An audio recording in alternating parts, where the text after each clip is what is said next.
जय माता दी दोस्तों, कैसे हो आप सब? ये बताने के लिए कमेंट बॉक्स में जाकर के जय माता दी जरूर लिखिएगा। तो कामिका एकादशी व्रत का पारण आपको द्वादशी के दिन अर्थात 14 जुलाई दिन शुक्रवार को सुबह 5:32 से लेकर के सुबह 8:18 के बीच में है। द्वादशी तिथि का समापन 7:17 पर है। तो इस बीच में आप व्रत का पारण कर सकते हैं। व्रत तोड़ने से संबंधित अनुष्ठान को पारण कहा जाता है। यह व्रत खोलने का सबसे शुभ समय माना जाता है। पारण का समय जानने के लिए भक्तों को हिंदू पंचांग का पालन करना चाहिए। यहाँ हमने पंचांग के अनुसार पारण का समय आपको बता दिया है। पारण समय का अर्थ है द्वादशी तिथि की सुबह। यदि लोग पारण के समय के व्रत नहीं खोल पाते हैं तो उन्हें प्रतीक्षा करनी चाहिए। भक्तों को घर का बना सात्विक भोजन करना चाहिए और व्रत पूरा करने के बाद पके हुए चावल खाना चाहिए। एकादशी का व्रत हमें कैसे खोलें, हमें खोलना चाहिए। जो भक्त एकादशी के पवित्र दिन पर एकादशी व्रत का पालन करते हैं उन्हें सुबह जल्दी उठना चाहिए, स्नान करना चाहिए, मंदिर क्षेत्र को साफ कर भगवान विष्णु की मूर्ति और श्री यंत्र रखें, दिया जलाएं, हल्दी या पीला चंदन का तिलक लगाएं, पीले फूलों की माला चढ़ाएं, फल मिठाई तुलसी पत्र और पंचामृत चढ़ाएं, विष्णु सहस्त्र नाम का पाठ करें, ओम नमो भगवते वासुदेवाय का जाप करें। आपसे एकादशी व्रत के दौरान कोई गलती हो उससे भगवान विष्णु से क्षमा याचना करें। इस तरह से हमें द्वादशी के दिन व्रत का पारण करना चाहिए। व्रत के पारण के समय इन नियमों का पालन करना चाहिए। अब आपको मैं तुलसी जी की कहानी जो कि व्रत के पारण के समय आपको सुनना चाहिए, जिससे आपके किए गए जो भी गलतियां हैं उसे क्षमा मांगे। साथ ही साथ तुलसी जी की इस कथा के साथ व्रत का पारण करने से भगवान विष्णु जल्द ही प्रसन्न होकर के आपकी समस्त मनोकामनाओं की पूर्ति करते हैं, क्योंकि उन्हें तुलसी जी बहुत ही ज़्यादा प्रिय हैं। तो चलिए व्रत कथा प्रारंभ करती हूँ। कथा सुनने से पहले बोले ओम नमो भगवते वासुदेवाय नमः। साथ ही साथ वीडियो को लाइक शेयर करके चैनल को सब्सक्राइब जरूर करें। तो एक बुढ़िया रहती है जो तुलसी माता को सींचती है। तो कोई धन मांगती है, कोई पुत्र मांगती है, कोई सुहाग मांगती है, सब कोई सींच कर आ जाती हैं। पर एक डोकरी अर्थात बूढ़ी औरत थी। सवा पहर रात को उठती और सवा पहर दिन चढ़े तब तुलसी माता की पूजा क्या करती।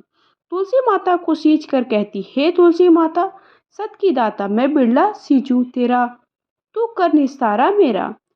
तुलसी माता बहू दीजिए, बेटी दीजिए, पोता दीजिए, लड्डू दीजिए, पीताम्बर की धोती दीजिए, गहना दीजिए, घी का घड़ा दीजिए, मीठा मीठा खीर और पूड़ी दीजिए, दाल भात का भोजन दीजिए, धन दौलत दीजिए, बेटा पोता को काम दीजिए, तुलसी को पता दीजिए, मुंह में गंगा जल सूरज सी शाख दीजिए, जल यमुना की नीर दीजिए, 11 को दिन दीजिए, मरु तो बैकुंठ में बास दीजिए, चंदन को दाग दीजिए, मरु तब आप भी श्री कृष्ण का कंधा दीजिए। ऐसे कहते हुए वो तुलसी माता को सींचती। हर हर करते बैकुंठे जावे, रोज इतना कहकर आती। जब वह बुढ़िया इतनी सारी बातें सुन सुनकर तुलसी माता सूखने लगी, तब भगवान ने पूछा कि आपको सभी स्त्रियां आकर उगाती हैं और पूजा करती हैं, तो अभी आप सूख रही हैं, ऐसा क्या हो गया? तब तुलसी माता ने कहा, आप मेरे मन की बात को मत पूछो। भगवान बोले कि अगर मैं नहीं पूछूंगा तो कौन पूछेगा। तब तुलसी माता ने भगवान से कहने लगी कि एक बूढ़ी औरत आती है, हर रोज इतनी सारी मन्नतें मांगती है और मैं सभी मन्नतों को कैसे पूरा करूंगी, फिर भी मैं आपका कंधा कहाँ से दूंगी। तो भगवान बोले कि जैसा नसीब में होगा वैसा ही होगा, आप सोचिए मत, हरे भरे होकर फूलिए। भगवान ने कहा, जब वहाँ मरेगी तब मौके पर मैं आप ही का कंधा दे देंगे। आप सुबह जब वह पूजा करने आए तब कह देना कि सब कुछ तुम्हें मिल जाएगा। कुछ दिनों बाद वह बुढ़िया ठोकर खाकर रास्ते में गिरकर मर गई। पूरे गांव के सभी लोग आए और उसे सभी लोग धर्मात्मा मानते थे। उसको तुलसी जी को डोकरी कहते थे। उसके परिवार में कोई नहीं था, इसलिए गांव वाले ने उन्हें अंतिम संस्कार करने की योजना बनाई। उसे नहलाकर जब बैकुंठी पर बिठाने लगे तो उठाने लगे तो उसकी लाश इतनी भारी हो गई कि कोई ना उठा सका। देखकर लोग ने तरह तरह की बातें कहने लगे कि ये इतना पूजा पाठ करती, हर समय माला फेरती, इसलिए इतना भारी हो गई है। पूरे गांव में चर्चा हुई, कोई भक्ति नहीं करती, यह छल कपट करती थी, जिसे धर्मात्मा समझते हुए पापी है, जो किसी से भी नहीं उठ पा रही है।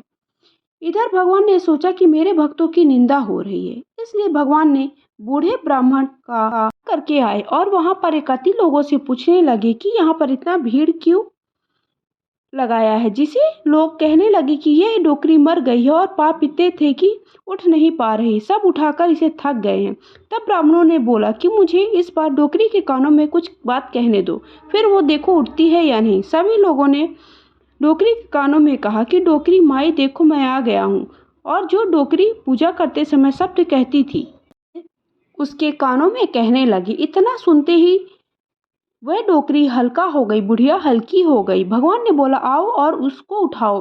भगवान ने हाथ लगाया और वह उठ गई।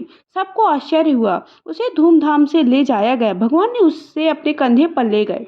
पूरे गांव में उस डोकरी के चलावा बहुत ही अच्छा निकला था, जिससे उसको मुक्ति मिल गई और वह वैकुंठ में चली गई। सभी लोग देखते रह गए। सभी लोगों ने देखा कि मुर्दा घाट तक ब्राह्मण साथ ही आया, लेकिन फिर आगे वो कहीं दिखाई नहीं दे रहा क्यों, जिससे लोगों को समझ में आ गया कि वे भगवान आए थे। तो इस तरह से जो कोई भी द्वादशी के दिन तुलसी जी की कथा को सुनता है, उसके समस्त पाप नष्ट होकर वैकुंठ प्राप्त की प्राप्ति हुआ करती है। तो आप सबको वीडियो कैसा लगा कमेंट करके जरूर बताइएगा। जय माता दी।